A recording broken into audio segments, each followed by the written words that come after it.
समझदार झुमरी। गांव के पास एक बहुत बड़ा तालाब था। उसमें बहुत सारी मछलियाँ रहती थी। उनमें से 3 छोटी मछलियाँ आपस में सहेलियाँ थीं। रिंकी, टीना और झुमरी तीनों पक्की सहेलियाँ थीं, मगर तीनों का स्वभाव बिल्कुल अलग था।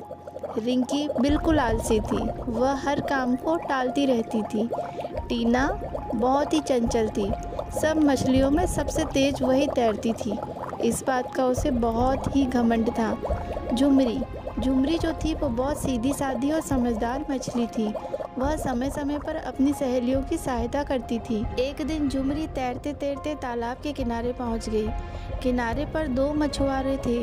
उनमें से एक बोला, अरे वाह, इस तालाब में तो बहुत सारी मछलियाँ हैं, हम अपना जाल यहीं पर डालेंगे। झुमरी यह बात सुनकर बहुत घबरा गई। वह तुरंत ही अपनी सखियों के पास गई और रिंकी और टीना दोनों को मछुआरों वाली बात बताई। रिंकी बोली, अरे तू इतना घबरा क्यों रही है, जब वो कल सुबह आएंगे तो देख लेंगे। टीना बोली, मुझे कोई चिंता नहीं है, मैं तो सबसे तेज तैरती हूँ ना, देखना जब तक वो अपना जाल पानी पर गिराएगा मैं तो तैरकर दूर चली जाऊँगी। झुमरी ने उन्हें बहुत समझाया, देखो बेहतर होगा हम अभी तैरकर तालाब के दूसरे किनारे पर चलते हैं, वहाँ हम सुरक्षित रहेंगे। लेकिन आलसी रिंकी और घमंडी टीना ने झुमरी की कोई बात नहीं सुनी। हारकर झुमरी अकेले ही तालाब के दूसरे किनारे पर चली गई।